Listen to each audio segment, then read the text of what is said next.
My girlfriend's best friend threw me down the stairs and manipulated her into breaking up with me. He then tried to burn my house down and assaulted me, so I got him imprisoned. I was discharged from special forces after a mortar shell injured my leg, and back at home, I reconnected with my high school sweetheart. I was at her place one night when I woke up to someone climbing the stairs. I got up and pulled out my shotgun, and in response, the guy screamed my girlfriend's name. Turns out he was her brother. Well, he wasn't actually her brother, just a junkie who worked with her years ago, and she once gave him a cheeseburger to help his come down. He began pleading with her, saying he was evicted and needed a place to stay. Because this was her house, I had no say, and she agreed to house him. He was extremely disrespectful towards her during this time. He demanded she cook for him, do his laundry, and buy him groceries. Well, one fateful night he demanded I wash his dishes for him. I told him to fuck off and turned around to walk downstairs and out of the apartment. I was a few steps down when the door behind me flew open. He ran at me and pushed me down. I landed on my back and hit my head on the concrete. He then jumped on top of me, and I fought back.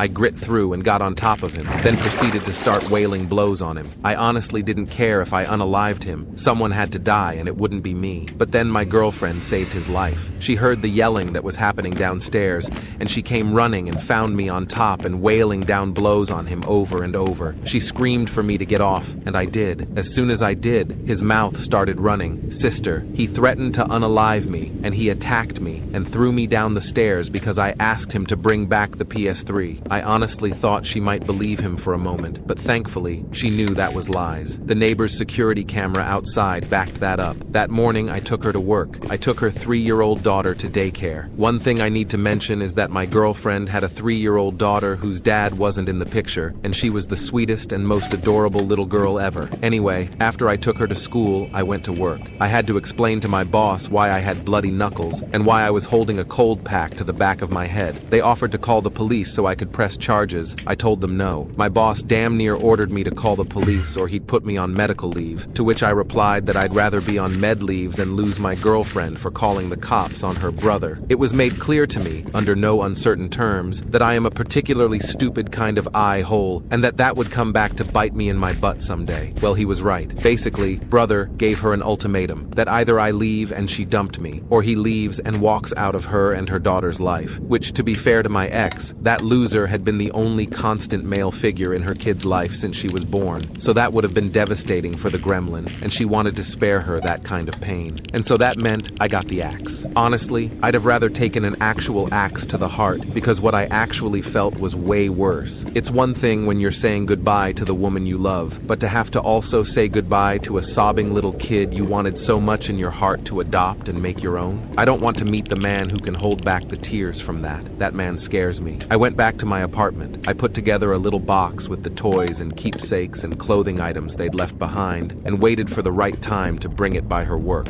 I was a broken man, but that little fucker, he wanted to kick me while I was down. He had mentioned a while ago he had friends who would kick my butt if they ever got the chance, and I always thought he was bluffing. Well, he wasn't bluffing. He did have some friends with rap sheets and bad intentions, and in the months that followed her and I breaking up, he put them to work. I woke up one morning to discover my car had been blocked up, the wheels taken off, and they had spray painted stuff on my car after busting out my windows. What my insurance didn't cover cost me $2,500 in repairs. Police were called, a report was made. Surveillance footage was useless though. Faces covered, they wore gloves, so no prints, and it's not like they're rolling out the CSI to collect hair follicles off the deck for auto vandalism. 2 weeks later, an attempted arson attack on my front door. Someone wearing a mask and a hoodie lit a Molotov cocktail and threw it at my front door's welcome mat, and if it weren't for the apartment's fire sprinklers actually working, my apartment would have burnt down with me in it because I wasn't jumping from the 3rd floor balcony. That was a more serious crime. Cops were very interested in solving it, but again, no usable prints, face covered for the camera, etc. Then it was quiet for a month. My ex had reached out to me when she heard about the fire, and I told her I knew it was her brother, but I didn't have any proof. She said she'd say something to him, and coincidentally, nothing happened again for a while, until I guess cops came around asking to talk to him, because obviously I gave them his name as a person of interest. In the month and some change since our spat, she basically forced him to find some kind of work,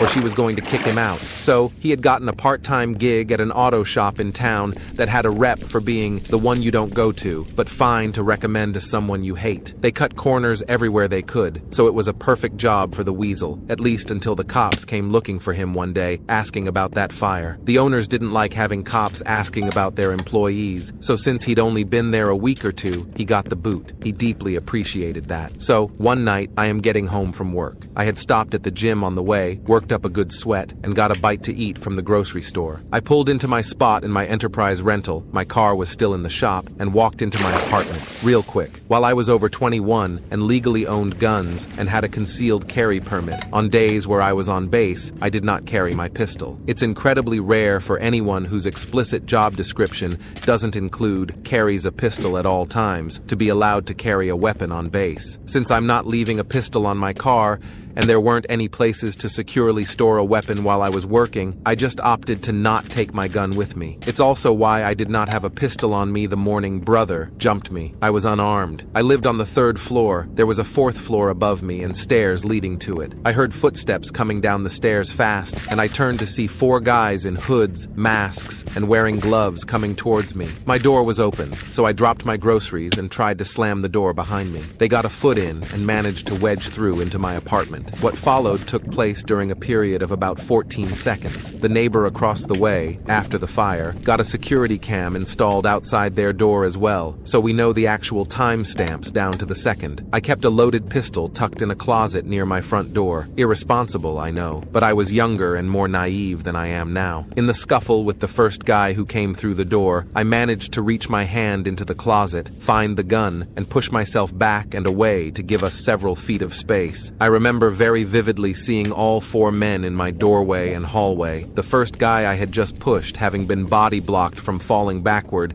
and was starting to come toward me a second time. I raised my pistol. This one was a SIG P226 chambered in .40 Smith & Wesson, and just as I heard one of them shout, "Gun!" I started lining up shots and pulling the trigger. There were no limb shots, no shooting to scare them. I didn't try to wing them. Body, head, as I had trained, as I had been taught. The first guy went down. The second guy caught 2 of the through-and-throughs from the first guy before I plugged him in the forehead. The third guy stopped dead in his tracks before catching 4 center of mass, and the 4th guy was halfway out the door before I emptied the rest of my magazine into him through friend number 3 and whatever I could see and aim at. Well, unfortunately the AY hole lived, but what that meant was that I couldn't be charged in the most serious way possible for it. However, the first 3 recipients of my high-velocity sleeping pills didn't live. The first guy insides were all over the second guy. The second guys were all over my wall. They were all pronounced dead on the scene. The 4th guy was my ex's brother. Of the 3 bullets that connected him, 1 grazed his butt, the other thoroughly lodged itself in his right butt cheek, and the 3rd one hit him square in the spinal cord, right around the kidney area, shattered his spine, and completely destroyed his lucrative career in competitive breakdance and bicycling. He was paralyzed from the navel down, had to have a permanent catheter to catch his pee, and a diaper for what was now the most useful byproduct he was capable of producing. He'd never walk again. He'd never sleep with anyone again. And when he was healthy enough to be discharged from the hospital, he was locked up in prison, given 3 charges since he caught the rap for his 3 buddies getting unalived. He was also charged with conspiracy to commit unaliving, assault, battery, and he even caught the reckless endangerment charges for me discharging my firearm in an apartment complex with another apartment across the hall from the open door I was shooting towards. He was never going to breathe free air again. I would like to say that this ended up happily ever after, that she took me back, that we got married, and I adopted her little one, and we had a couple spares of our own. But she didn't. Within 24 hours, she declared that she was scared of me, that she did not want me anywhere near her or her child, that she'd call the police on me if she ever saw me near her home or her place of work, which sucked. I liked the target that she worked at. She called me every name under the sun. She accused me of sicking the cops on him to instigate a response, just so I could shoot him. She ignored the arson, the vandalism, the various threats he'd thrown at me in the previous months we were together. I never saw her again. She blocked me on everything. Her family blocked me. She changed her number, she transferred to a different target, and after a couple of months she moved to a different apartment in a different part of town. It has been 8 years, and I still haven't heard from her.